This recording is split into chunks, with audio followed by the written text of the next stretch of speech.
ရုတ်သီးကိုနေတိုင်းစားရင်သင်ခန္ဓာကိုယ်မှာဘာတွေဖြစ်လာမလဲသင်ဟာငရုတ်သီးချစ်သူလားမျက်နှာတစ်ချက်မပြတ်ပဲငရုတ်သီးစိမ့်ကိုစားနိုင်တဲ့သူလက်ဖက်တုပ်တယ်မကပဲဘာအတုပ်လေးစားစားငရုတ်သီးစိမ့်နဲ့တွဲစားရမှဆိုတဲ့သူတင်မောသီးဆိုရခိုင်တုပ်လေးမှချစ်ဆက်ကလေးမှဆိုတဲ့သူဖြစ်ရင်ငရုတ်သီးချစ်သူပြီးသားပါငရုတ်သီးစိမ့်ကြိုက်သူတယောက်အနေနဲ့ငရုတ်သီးစိမ့်ရဲ့အစွမ်းတက်တီတွေကိုရောသိပြီးပြီလားတချို့ကတော့ဟင်းနဲ့ပါလာတဲ့ငရုတ်သီးလေးတွေကိုတော့အသေးချာရွေးဖယ်တတ်သူပါအဆက်ကြောက်တက်တဲ့သူတွေက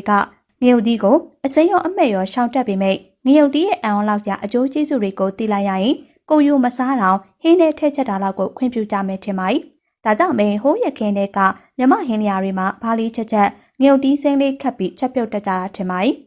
ဥပမာချင်းရည်ဟင်းလိုမျိုးအနက်လဲပုံမွှေးပြီးအညီနဲ့ပျောက်တာကိုငရုတ်သီးစိမ်းမှာဘာတွေပါ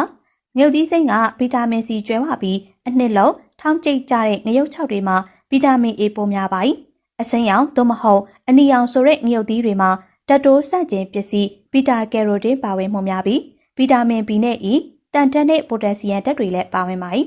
ငရုတ်သီးစိမ်းကနေဘာအကျိုးကျေးဇူးတွေရနိုင်မလဲစက်ကြည့်အောင်ငရုတ်သီးစိမ်းရဲ့အစွမ်းတက်တီ10မျိုးငရုတ်သီးစိမ်းရဲ့အစွမ်းတက်တီ10မျိုးကတော့ဒိတ်အေးမိခြင်းကိုကုသနိုင်အေးမိတယ်လို့ဖျားခြင်းတယ်လို့ဖြစ်လာရင်ရှူရှူရှက်ရှက်ပူပူဆက်ဆက်လေးတစ်ခုခုစားလိုက်မှရွှေထွက်သွားတယ်ပွင့်သွားတယ်နဲ့ပြောကြတာသတိထားမိလားဒီနီးလန့်ကတကယ်လဲအလုပ်ဖြစ်ပါ යි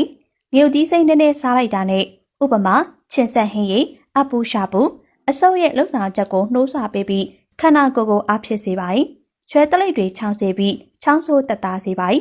ဗီတာမင်စီကကိုယ်ခံအားစနစ်ကိုထောက်ပံ့ပေးတဲ့အတွက်အေးမိခြင်းအပါအဝင်နာမကျန်းဖြစ်တာအတော်များများကိုတက်တာလျှော့ပါစေနိုင်စွမ်းရှိပါ යි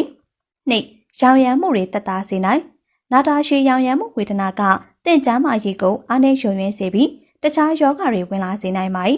ငရုတ်သီးစိမ်းမှာပါတဲ့ဗီတာမင်စီကအယောင်ကျစေရဲ့အစွမ်းတက်တီရှိရဲ့အတွက်ကောက်ရောဂါအနာရီနဲ့နှလုံးဆိုင်ရာရောဂါပြဿနာတွေကိုဖြစ်နိုင်ခြေလျော့နေစေနိုင်တယ်လို့သုတေသနတွေကဖော်ပြကြပါ යි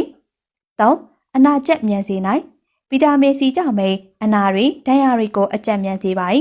အရေးပြားဖွဲ့စည်းပုံမှာအဓိကကျတဲ့ကောလာဂျင်အသားဓာတ်ဖြစ်ပေါ်မှုလှုပ်ဆောင်ချက်ကိုထောက်ပံ့အားပေးပြီးအရေးပြားအသစ်ဖြစ်ပေါ်မှုကိုကူညီတဲ့ဗီတာမင်စီကအနာကျက်မြန်စေနိုင်ပါ යි ၄ခန္ဓာကိုယ်အပူချိန်ထိန်းညှိပေးနိုင်အရသာပိုးတဲ့ဆက်တဲ့ဆိုပေမဲ့လည်းအံ့ဩစရာကောင်းတာကငရုတ်သီးစိမ်းမှာအလုံးလောက်ပါဝင်တဲ့ကက်ဆီစင်ကအုံနောက်ရဲ့ hypothalamus အုံနောက်ရှည်ရှမ်းအပိုင်းကအပူလျှော့ချခြင်းစင်တာကိုနှိုးဆွပေးရကြောင်းခန္ဓာကိုယ်အပူချိန်ကိုကျဆင်းစေပါ යි ဒါကြောင့်မဲအိန္ဒိယလိုမျိုးပူပြင်းတဲ့ဒေသတွေမှာတော့ငရုတ်သီးစိမ်းကိုစားနေကြတာပါ၅အစာအိမ်နဲ့ဦးလန်းချောင်းအတွက်ကောင်းကျိုးပြုငရုတ်သီးစိမ်းမှာအစာခြေပြတ်မှုကိုအားပေးထောက်ပံ့ပြီးဥကိုရှင်းစေရဲ့အတွက်ဝမ်းလဲမှန်စေပါ යි ငရုတ်သီးစိမ်းကတရွေးလဲပိုထွက်စေရကြောင်းအစာကောင်းစွာကျဉ်းညံ့နိုင်ဖို့အကူအညီဖြစ်စေပါ යි ငရုတ်သီးစိမ်းကိုအလွန်အကျွံမဟုတ်ပဲထိုက်တဲ့လောက်စားပြီးရင်ကက်ဆီစင်ကအစာအိမ်အနာတွေကိုတက်တာစေပြီးအစာအိမ်ကိစ္စဖြစ်နိုင်ခြေကိုလျော့နေစေပါ යි ၆မျက်စိအားကောင်းစေနိုင်ဗီတာမင်စီကငရုတ်သီးစိမ်းမှာပါတဲ့အကောင်းဆုံးဓာတ်တိုးဆန့်ကျင်ပစ္စည်းတစ်မျိုးဖြစ်ပါ යි မျက်စိနဲ့အမြင်အာရုံကျန်းမာရေးကိုကောင်းမွန်စေအောင်သားမကအတွင်းတိမ်ဖြစ်လာနိုင်တဲ့အန္တရာယ်ကိုလျော့ပါစေပါ යි ဗီတာမင် A ကျွဲဝမှုကြောင့်လည်းမျက်စိကျန်းမာရေးအတွက်ပိုကောင်းစေရဖြစ်ပါ යි ခုနှစ်နှလုံးကျန်းမာစေနိုင်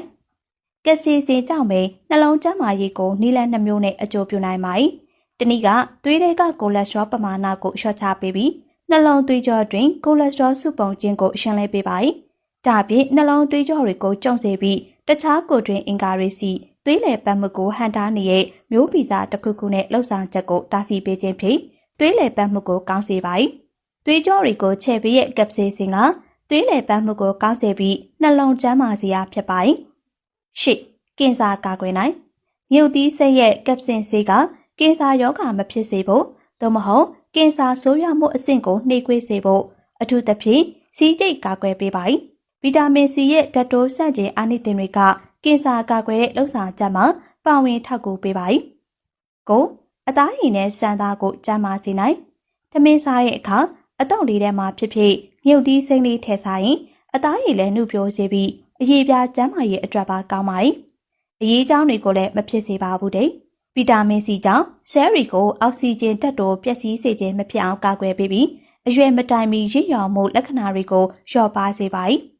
10အိမ်နောက်ရေးဒုက္ခပြေဝစေနိုင်ငရုတ်သီးပူဆက်ဆက်လေးက ခန္ဓာကိုယ်ထဲမှာအပူဓာတ်ပေးုံတင်မကပဲအိယာတဲ့ထိပါကောင်းကျိုးပေးပါရဲ့တဲ့။မြုပ်သီးစိမ်းမှာပါတဲ့ကပ်ဆေးစင်ကြောင့်နှလုံးခုန်နှုန်းကိုမြန်လာစေပြီးအာယုံကြောတွေကိုနှိုးဆွကသွေးလည်ပတ်မှုကိုကောင်းစေပါ၏။ဘေးထွက်ဆိုးကျိုးကတော့မြုပ်သီးစိမ်းကကျန်းမာရေးအတွက်ကောင်းတယ်ဆိုပေမဲ့တိတ်လည်းအများကြီးမစားပါနဲ့။ဆိုလိုတာကတစ်နေ့ကို9လောက်ထက်ပိုမစားသင့်ပါဘူး။ပြီးတော့ဒါကိုလေတစ်ချိန်နဲ့စားမချသင့်ပါဘူးနော်။တစ်ခါစားမှ1000-2000လောက်ပဲစားပါ။အစာအိမ်ကိုထိခိုက်နိုင်ပါ၏။ဘိုက်အောက်တက်သူဆိုရင်ကို့အစာအိမ်ကလက်ခံနိုင်တဲ့လောက်ထပ်ပိုပြီးစားမိရဲ့အခါတန်ဆေးလွန်ပေးဖြစ်တတ်ပါ၏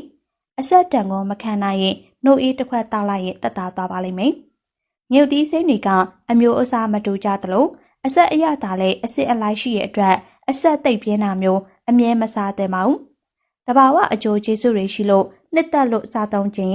ဟင်းပွဲတွေတဲ့အနှဲငယ်ကြီးထည့်စားရင်းနဲ့ရနိုင်ပါ යි ။ဟုတ်ကဲ့ပါရှင်။ဆိုရှယ်မီဒီယာပေါ်ကနေဒီကြောင်းရာလေးကိုကျမ်းမာရေးဗဟုသုတဖြစ်ပြန်လည်မျှဝေပေးလိုက်ရပါရှင်။မူရင်းရေးသားသူကိုလည်းလေးစားစွာ credit ပေးရပါ යි ။နားဆင်ပေးခဲ့ကြတဲ့ပရိသတ်တယောက်ချင်းဒီတိုင်းကိုလည်းကျေးဇူးအထူးပဲတင်ရှိပါရှင်။